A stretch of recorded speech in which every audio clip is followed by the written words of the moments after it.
Have you ever worried that a feasibility study will do damage to your donor relationships? Well, it might. Stick around.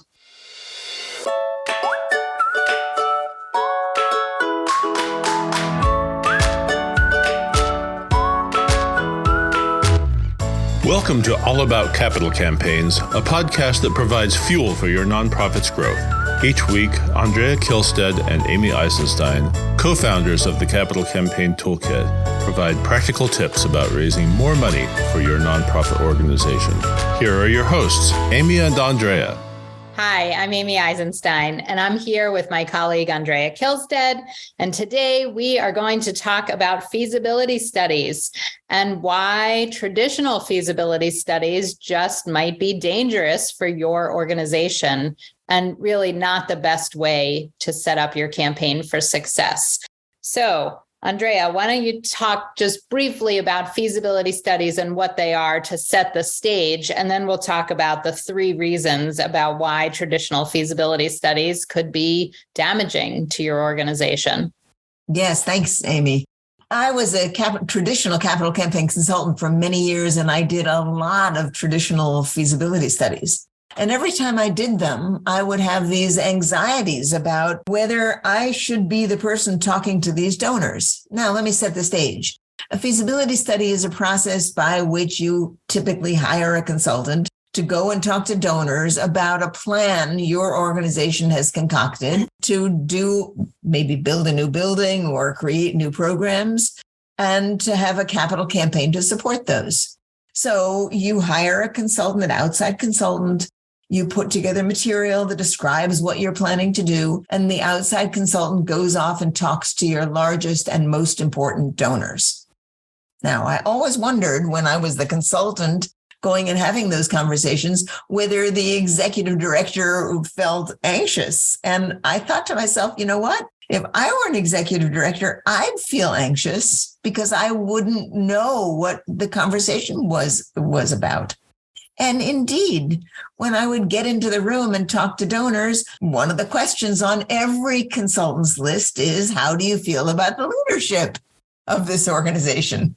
Well, it's fine and dandy if everybody thinks you're fantastic. It's not so fine and dandy if some people have reservations. Should make you anxious. And as a consultant, because the interviews are typically done in confidence, it puts you in an awkward position where you're hearing a donor's concerns in these interviews, but you can't go back to the organization and say, hey, so-and-so, your donor so-and-so, has some questions about how you're running this organization. So this is a situation that is fraught for concern. All right. So listen, I want listeners to really understand that we are big supporters and proponents of feasibility studies. We just believe that there's a better way. So we're being a little controversial and pushing the limits here and being a little controversial, but there are real dangers in doing the traditional model, which is why we have changed the model on feasibility studies, which we'll get to in a minute. But I didn't want anybody to push pause and think that we were anti-feasibility study or that you shouldn't do one. We absolutely think you should do one, and there is a better way than the most common model. So that's really what we're addressing here today in this podcast. So keep listening, stick around.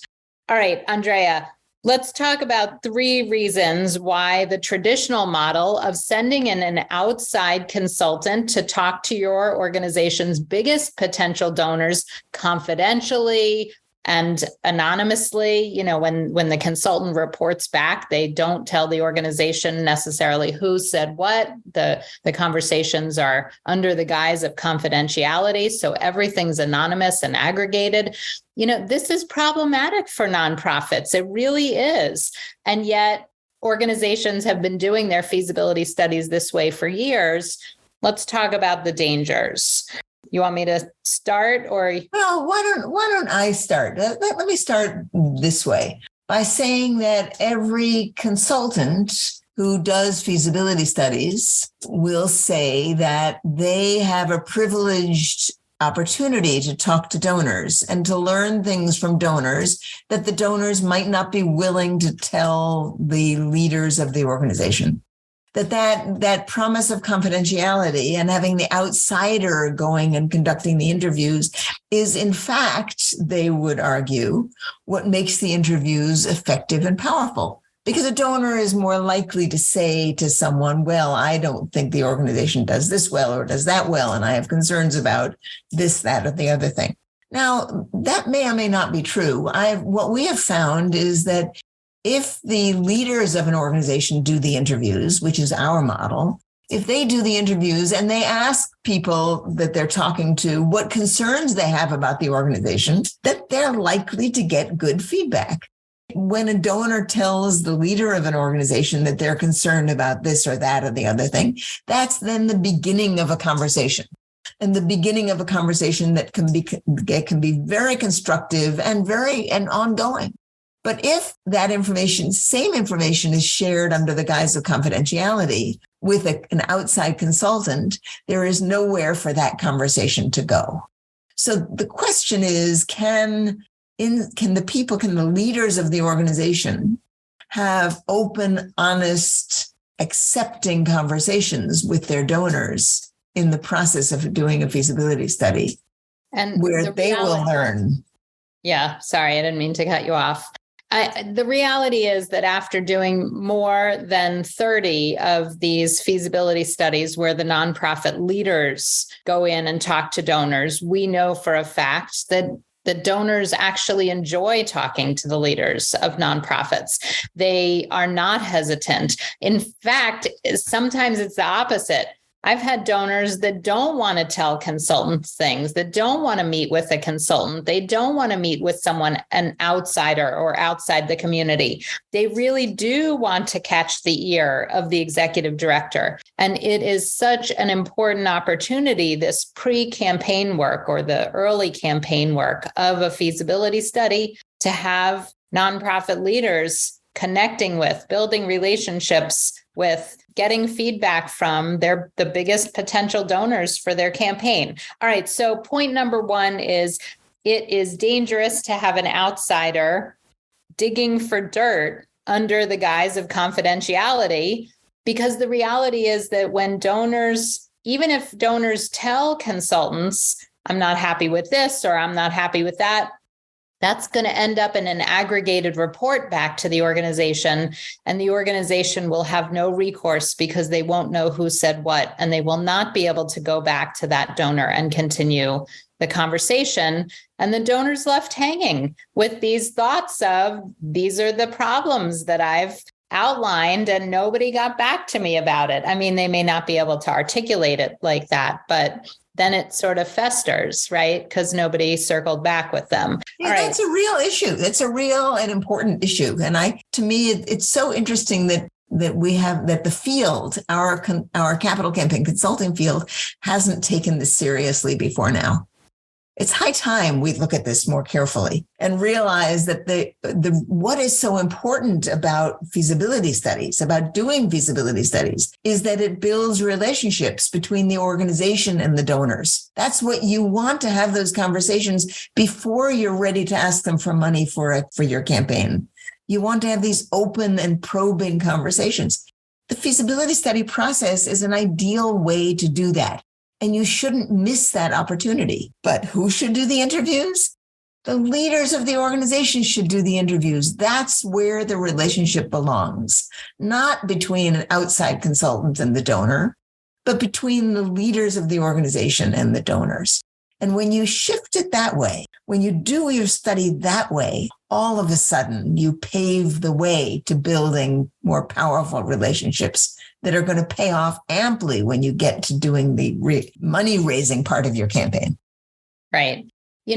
Just a shorter way of saying that, why would you outsource your most important donor relationships and conversations to an outside consultant when you should be having those? Now, there's a couple of issues. Lots of executive directors, board chairs, development directors are nervous about having these very serious and strategic conversation with their donors. But if you can't have these early pre-campaign, pre-ask conversations, then how are you going to go in when it's time to ask for the gift? So that's one thing. I also don't want any listeners to leave thinking that they can do this on their own. There's still an important role for a consultant to coach the leaders of the organization on how to ask the questions, what questions to ask, who to ask the questions, both in terms of who's asking and which donors to select to participate in the conversations, and how to aggregate and analyze the data once you've collected it. So I don't want anybody to think that there's no role or no important role for a consultant. It's still critically important that you work with someone who has lots of experience doing these feasibility studies. Otherwise, you might ask the wrong people, you might ask the wrong questions, you might not collect the right data. And then it's nice that you've had some pre-campaign conversations, but you won't get what you actually need. You might be wondering whether your donors would prefer to talk to somebody on the outside, right? Would prefer to talk to a consultant. And we've actually watched that pretty carefully, that in our guided feasibility studies, when we work with you to go and have those conversations, we often make it an option that if a donor would rather talk to a consultant, then we're willing to talk to them. So we put that out there. In the 30 or so of these guided feasibility studies we've done, I think only once has someone taken advantage of that, which to me is fascinating. Yeah, that is fascinating. Almost never happens. All right. So point number 2, and we've sort of alluded to this and danced around it, but I want to make it as crystal clear as possible. As an executive director, you should be anxious sending a consultant out to talk to your biggest and best donors in a confidential and anonymous way, because it's really critically important that you know what was said in the room. So that's point number 2. I think we've hammered that one. Do you have anything to add before we go on to point number 3? All right. And point number 3 is that if you, as the leaders of the organization, don't actually know what was said in the conversations, you don't know how the consultant came up with their recommendations, and or for both the working goal for your campaign or how the campaign should be approached and how changes might be made to the case. And so it's much better for you to be in the room. You know what was said firsthand. These early conversations lead right into a solicitation. Because when a donor gives you an early indication, as they do in feasibility studies, of what they might give to a campaign, that will inform the ask later. There's so many benefits to you, your leaders, being in the room with the donors when you're having these early conversations. And just one more thing, Amy, which has been so interesting for us to see, that as Amy mentioned earlier, board members, executive directors, development directors are anxious when it's their job to go out and have these open-ended sort of probing conversations with their most important donors. Everybody is anxious in the beginning. And again, what we've seen happen is that as they've had 1 or 2 or 3 or 4 of these conversations, they've settled into the role. They've begun to see them and feel them and experience them just as conversations with funding partners. But many of them, by the time they get to the end of the study, they come and tell us, we should always be talking to our donors like this. This became so much fun and so helpful and so interesting that we're going to add this as one of our regular practices going forward. I just thought in some way that's the most important part of the process, that it helps people in leadership positions settle into a role they should be doing, which is building strong donor relations. And you do that not in the asking situation, but in these more open-ended conversations. That is such an important point. All right. If you're thinking about a feasibility study, whether you're weighing whether or not to do one or to hire a consultant, I hope that you will include us in those conversations and consider us to help guide and lead your team through a feasibility study where you have those important conversations. Visit capitalcampaigntoolkit.com and check out our section on feasibility studies and sign up to talk to us to learn more. Thank you so much for joining us, and we'll see you next time.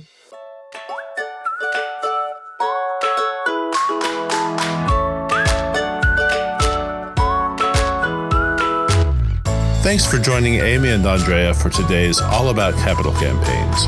To learn more about them and their work together, go to capitalcampaigntoolkit.com. You can hear more from Amy and Andrea on a live webinar they host every Monday at 2 p.m. Eastern Time. You can join the live sessions and get your questions answered by signing up today at toolkittalks.com. And please like, rate, and review us on your favorite podcasting platform. Thank you.